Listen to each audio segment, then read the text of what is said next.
오늘 도선할 때는 유럽에서 출발한 5만 톤급 컨테이너 선박. 길이가 283m, 54,000톤, 283m, 드라프트가 12m 나있네요. 도선사는 부두에서 2, 3마일 밖으로 나가 배를 맞는다. 안전하게 도선하기 위한 최소한의 거리다. 항상 이렇게 도선하러 가실 때마다 어떤 기분이 드세요? 항상 새로운 기분이죠. 바로 배마다 다 다르니까. 현재 시속 37km로 운항 중인 컨테이너 선박. 김수령 도선사는 고정되지 않은 줄 사다리를 통해 배에 올라타야 한다. 그런데 컨테이너 선박과 가까워지자 파도가 점차 거세진다. 발을 잘못 디뎠다가는 바다에 빠질 수 있는 상황.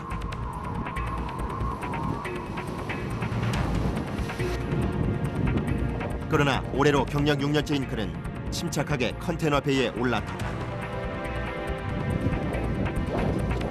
처음 타보는 배지만 마치 오랫동안 알아온 듯 익숙하게 길을 찾아가는 김수령 도선사.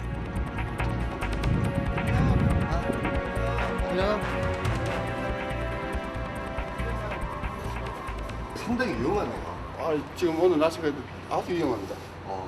파도 치고 사고 많이 납니다. 그래서 도인사들은 가장 위험한 직업 중에 하나예요. 아주 위험한. 도선사의 목적지는 배의 핵심이라 말할 수 있는 조타실이다.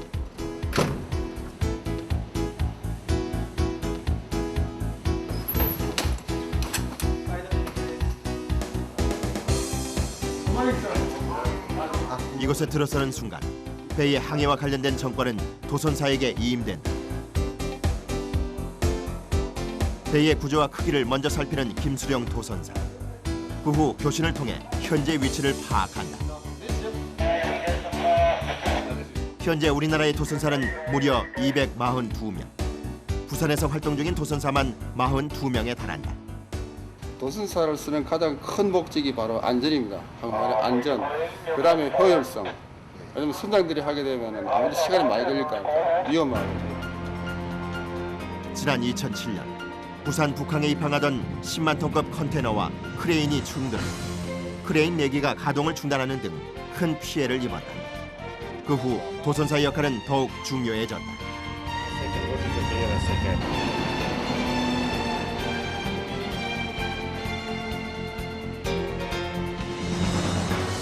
김수령 도선사의 지휘로 안전하게 도착한 컨테이너 선. 네, 감사합니다. 끝난 거예요, 선생님? 네? 이제 끝났은 거예요? 예. 이게 되게 신경 되게 셉니다. 이게 보기에는 아주 그냥 아무렇지 않게 하는 거지만은 사실은 아주 물 흐르듯이 조용히 갖다 붙여야 됩니다. 이 배가 5만 톤이기 때문에 그 운동 모멘텀에도 얼마가 되겠습니까? 그러니까 차고 달라면 한번 확 받치면은 스피드가 들어 받치면 대본에 확 치나가 버립니다. 그러니까 아주 붙지도 않은 것처럼 살짝 갖다 붙이는 게 기술입니다. 라이맨들이 배를 구두에 고정시키면 비로소 정박에 필요한 모든 작업이 끝난다. 이제부터는 본격적인 컨테이너 하역 작업이 시작된다. 선생님, 이 장비가 뭐예요? 핀 당기는 거예요. 컨테이너와 컨테이너 사이에 박힌 콘을 푸는 레싱맨. 키의 2배가 넘는 컨테이너의 콘을 푸는 일은 쉽지 않은 작업이다. 손의 연장이나 다름없는 쇠장대로 콘을 풀어낸다. 그러나 긴 항해를 마친 컨테이너의 콘이 잘 풀리지 않은 경우가 다반사. 레싱맨이 콘을 모두 풀어내면 부두에 위치한 헨드리 크레인이 컨테이너를 하역한다.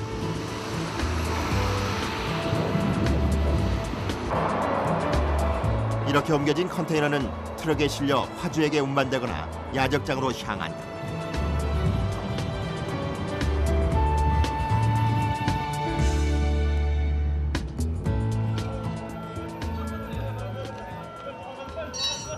무사히 안전 작업 될 수 있도록 좀 같이 노력합시다. 자, 이제 안전. 좋아.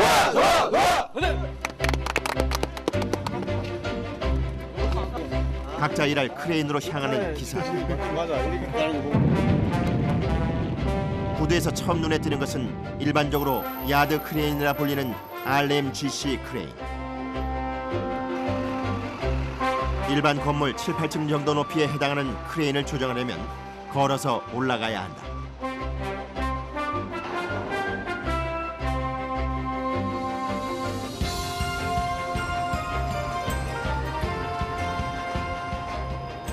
수출이나 수입을 할 때 중간에서 이제 다리 역할을 하는 크레인입니다. RMGC 크레인은 수입, 수출하는 컨테이너를 보관할 때 사용된다. 아 여기는 엘리베이터가 없나 봐요. 예, 여기는 엘리베이터가 없습니다. 발밑으로 상황을 보며 컨테이너를 옮겨야 하는 크레인 기사. RMGC 크레인이 최대로 컨테이너를 들어올릴 수 있는 높이가 18m.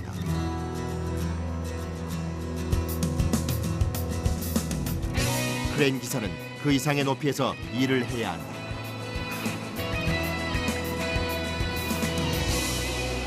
처음에는 멀미도 하고 네. 처음에 이제 이 올라오는 과정에서 네. 조금 다리가 부들부들거린다는 그런 뭐랄까 예.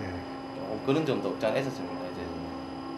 이제 업종이다 보니까 이제 하다 보니까 이제 몸에 배이는 거고요. 그러나 부두에는 그보다 더 높은 크레인이 작업을 하고 있다.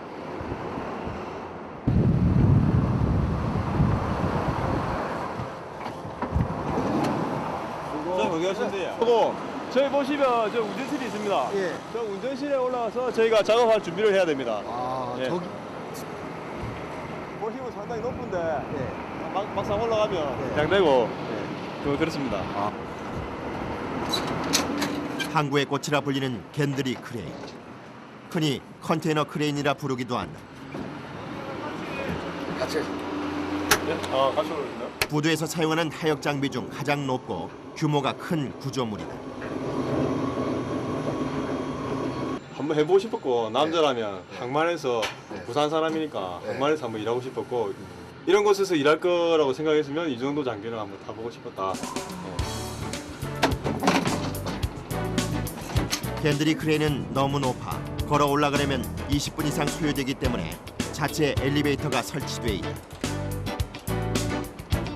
크레인에 설치된 엘리베이터에서 내린 후 계단을 따라 올라가면 부두의 풍경이 한눈에 들어온다.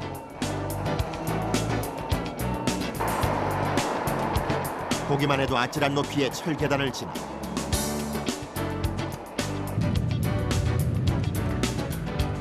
겐드리 크레인의 핵심 운전석으로 들어가는 김용찬 기사.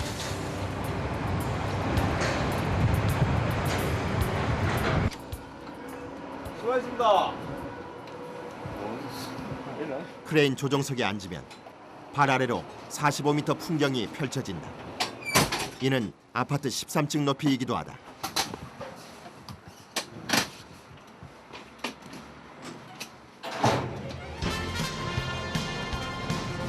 배에 있는 컨테이너를 들어올려 대기 중인 트럭에 실어야 하는 컨테이너 하역. 컨테이너가 이동할 때마다 조종석이 함께 움직여 크레인 기사에게는 많은 체력적 부담이 주어진다.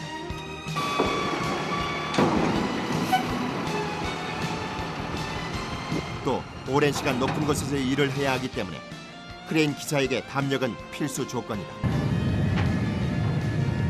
분당 240m의 빠른 속도를 자랑하는 겐드리 크레인. 속도를 감당하기 위한 자신감 또한 중요한 요소다. 크레인 기사는 3시간 일하고 1시간 쉬는 일정을 반복한다.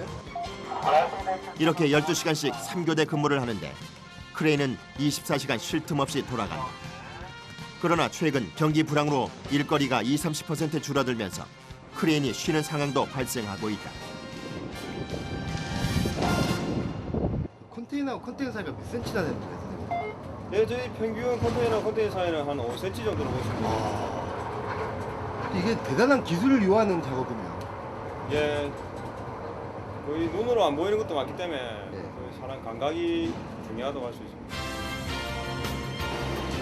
거대한 컨테이너 사이의 거리는 단 5cm.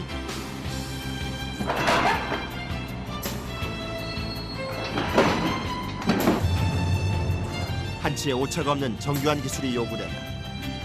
그러나 컨테이너와 크레인의 거리는 약 45m.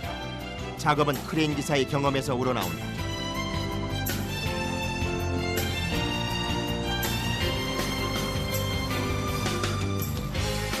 보통 컨테이너 선이 들어오면 오래 있을 경우 24시간. 대부분 5시간에서 10시간 내에 다시 출항한다. 짧은 시간 내에 적게는 수십 개에서 많게는 수천 개까지 컨테이너를 움직여야 하기 때문에 크레인 기사에게는 정확함과 더불어 신속함까지 요구된다.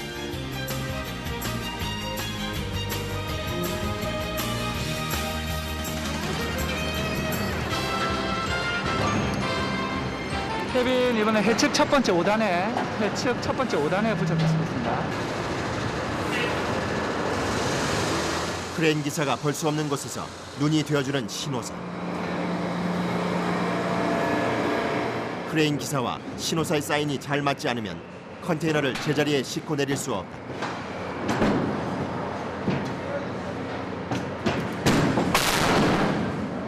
최악의 경우 컨테이너가 바다에 빠지기도 한다.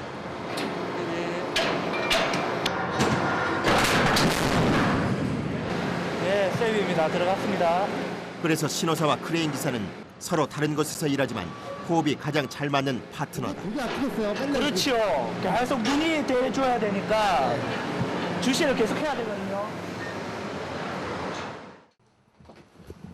고도의 집중력이 필요한 작업으로 크레인 기사의 몸은 극도의 긴장 상태. 경력 4년의 김용찬 기사는 시간이 날 때마다 스트레칭으로 몸을 풀어준다. 항상 밑을 보고 있으니까 목 디스크라든지 허리 네. 척추 쪽이 안 좋기 때문에 예. 이렇게 시간 짬짬이 항상 운동을 해주지 않으면 장시간 이렇게 일을 계속할 수가 없기 때문에 항상 저희들은 이게 필수적으로 이렇게 운동을 계속하고 있습니다. 하역 작업이 끝나고 기계실을 찾은 김용찬 기사. 자칫 크레인이 고장나기라도 하면 피해액이 수십억에 이르기 때문에 항상 주의를 기울인다. 이런 기계는 한 가격이 얼마나 됩니까? 이런 컨테이너 같은 경우. 네, 이런 저희들 장비 가격은 대략 한 65억 정도 하고 있습니다. 네. 아마 평생 지상에, 모아야 돼요? 네, 지상에서 움직이는 장비 중에서는 최고가가 아닐까 이 생각합니다.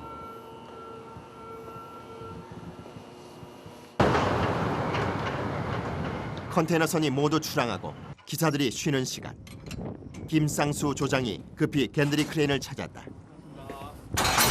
뭐 웃거나 인사하지 말고. 지금 이제 연습하고 있는 친구인데 어떤 기초를 따지는 시기이기 때문에 한 번씩 이렇게 그 잘못된 점을 지적도 해주고 또 이제 기능을 조금씩 더 올려야 나중에 또 실제로 이제 본선 작업에 이제 투입될 수 있는 이제 그런 단계를 밟고 있는 거죠. 선생님 이거 지금 처음 타보시는 거예요? 이제 3개월 동안 훈련을 받는 과정에 제가 올라오게 되었습니다. 우리가 저 컨테이너 하나를 잘 못 다루었을 때 국내 기업에서 받는 그 데미지도 생각을 해야 되고 또 장비를 운전하기 전에 일단은 자기 마인드, 자기 자신을 먼저 컨트롤 할 수 있는 그런 역량이 돼야만 장비를 움직일 수 있는 그런 여건이 되니까 마음은 차분하게 가지고 한꺼번에 다 이루려고 하면 안 돼. 내가 손을 잡아줄 테니까 그 손 떨지 말고 손을 부드럽게 쥐고 자 플립바 다운 해봐봐. 선배의 설명에 따라 크레인을 조종해보는 이상옥 기사. 마차가 마차. 이봐. 이봐. 그러나 마음처럼 쉽지 않다. 그렇게 흔들어 가지고 스프레드 이렇게 흔들리면 이 밑에 사람들은 어떻게 일할 거야. 불안해서. 지금 네 같은 정신력 가지고는 차라리 이 장비에 안 오르는 게 맞아. 더 힘들단 말이야. 더 힘들어진단 말이야. 그렇기 때문에 지금 물론 처음에 하면 잘 안 돼. 잘 안 되는데 네가 네 마음속에 좀 여유를 못 가지고 있단 말이야. 자 다시. 선배의 불효령에 그나마도 실력 발휘가 되질 않는다. 자 다시 쭉 가봐. 근데 이 앞전에 하고 지금하고 느린 게 전혀 없어. 자 다시 스타트. 또 흔들리지 또 흔들리지. 니 지금 어지럽지? 좀 어지럽지? 현기증도 나고 어? 레바 손! 레바가 어디가 있어? 지금 네가 보기 많이 어지러워하는데 어지러워해도 이걸 네가 극복해야 돼. 어느 누구나 마찬가지야. 고공장비에 올라와 있는데 어지럽지 않으면 그게 잘못된 거야. 이걸 네가 극복 못하면 네가 이 장비를 운전할 수 있는 자격이 못 돼. 예, 송신하세요. 예, 알겠습니다. 제가 바로 지금 현장에 도착하도록 하겠습니다. 네, 지금 현장에 잠시 갈 때 올 테니까. 김상수 조장이 잠시 자리를 비운 사이 혼자 장비를 움직여보는 이상옥 기사. 겐드리 크레인은 자격증 외에도 별도의 훈련이 필요한 장비. 다른 크레인과는 속도와 높이에서 차이를 보이기 때문이다. 좀처럼 실력이 늘지 않아 풀이 죽은 이상옥 기사.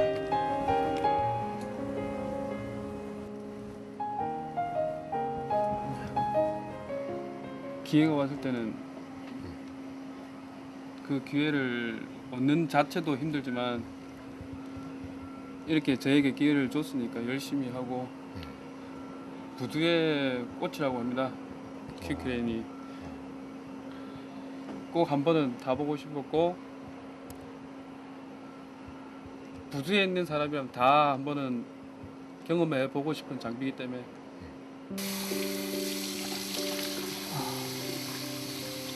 꼭 한번 해보고 싶다는 마음으로 도전하긴 했지만 노력한 만큼 결과가 나오지 않아 속이 상한 이상옥 기사. 1시간여의 연습으로 녹초가 되고 만다.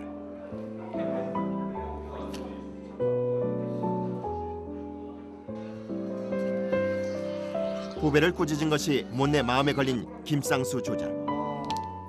안마기를 꺼내 선수 후배의 등을 안마해준다. 이거 많이 못 찍네. 지금 많이 늘었다. 지금 뭐 자신감을 가지고 뭐 그게 뭐 하루아침에 다 되는 것 같으면 뭐 어느 누구나 다 해버리지. 니한테 올 기회가 있겠나. 안마기를 통해 후배를 아끼는 마음이 전해진다.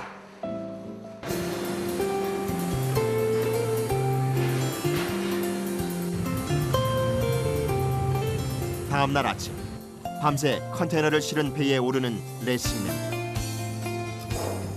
오늘은 컨테이너를 연결해주는 작업을 한다. 이 작업을 하지 않을 경우 배가 출렁이면 컨테이너가 바다에 빠질 수 있기 때문이다. 컨테이너 안 넘어가지 말라고. 예. 파도가 쳐도 이거 들어오면 넘어가지 말라고. 이게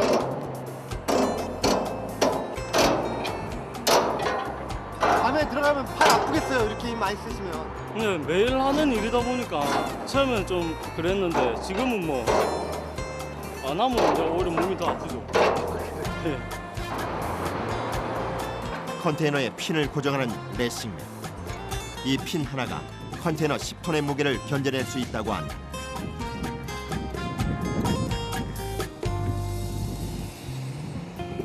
그러나 손이 닿지 않는 곳의 컨테이너는 레싱맨이 직접 가서 고정해야 한다. 컨테이너에 오르기 전 안전 장비를 갖춰야 하는데 레싱 작업을 하다가 다치거나 심하면 사망하는 사고가 잦아지면서 레싱 작업을 할 때 안전 장비를 갖추는 것이 필수 사항이 된다.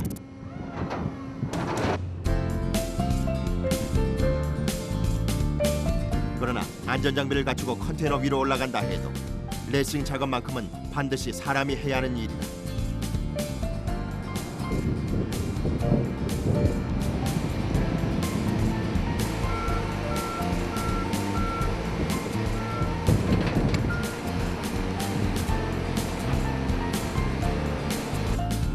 이거 안 잡아주면 어떻게 되는 겁니까? 안 잠가주면 이제 컨테이너가 이렇게 벌어지는 거지. 서로 간에 짐을 물고 있으니까 안전성을 위해서 물고. 만 하루를 체류한 컨테이너 선이 수랑 준비를 시작한다. 이 배는 부산항에서 컨테이너를 3,000개 실었다. 하역장 사람들은 수출의 마지막 단계를 책임진 것이다. 작업 이제 다 끝나셨는데 기분이. 좋죠. 아, 들어오면 긴장되는데 작업 마치고 나면 참 기분이 잘 마쳤으니까. 안전 사고 없이. 컨테이너 선이 출항 준비를 마치자 도선선이 따라붙는다. 안전하게 항구를 빠져나갈 수 있게 인도하기 위해서다. 컨테이너를 가득 실은 배의 무게는 5만 톤. 작은 도선선은 10만 톤이 넘는 배를 책임지기도 한다.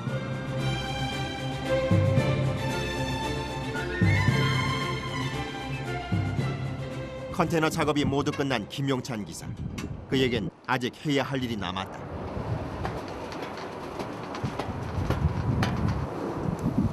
기차, 레일처럼 조종실의 길 역할을 했던 붐을 들어올리는 일이다.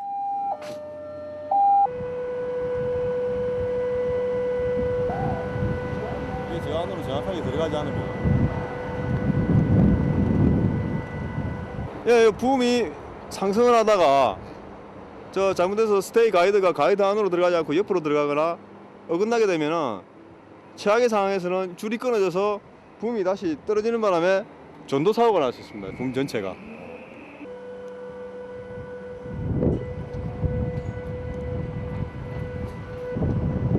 근데 이제 어디 가시는 거예요? 예, 지금은 올라가는 데는 이 장비에서 최고 높은 데로 올라갑니다. 최고 높은 데 올라가면은 저 마지막에 저 정확하게 붐이 장착이 되는지 정지가 되는지 그걸 모두 알 수 있습니다. 저기 위에는 한 몇 미터나 됩니까? 저기 위에는 한 100m 정도 됩니다. 90m 정도 이상 됩니다. 붐이 안전하게 접히기까지 경계를 늦춰서는 안 된다. 지난 2007년 전남 광양항에서 컨테이너 붐이 선박으로 떨어지면서 컨테이너 20개가 파손되는 사고가 발생한 것처럼 드물지만 붐이 접히지 않아 사고가 일어날 수 있기 때문이다.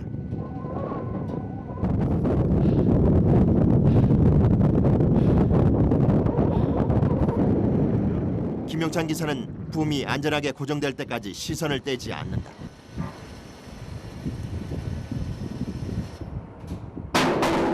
붐이 정확하게 고정되자 그의 일이 모두 끝났다. 기사들의 일터인 크레인은 좋은 선물을 안겨주기도 한다. 어디에서도 볼 수 없는 아름다운 풍경을 만날 수 있기 때문이다.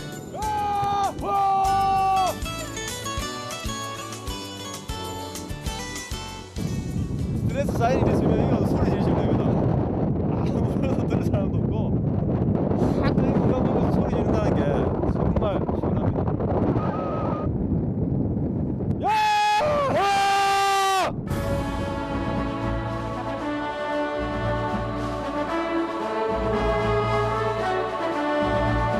수십 톤의 컨테이너를 정교한 손놀림으로 움직이고 아찔한 높이에서도 특유의 섬세함을 발휘하는 사람들. 수입의 시작과 수출의 끝을 담당하며 많은 부분이 기계화된 항만 시스템 속에서 반드시 필요한 사람의 힘을 보여주는 것. 매 순간 긴장을 놓치지 않는 이들의 강인한 정신과 굵은 땀방울이 있기에 대한민국의 경제가 움직이고 있다.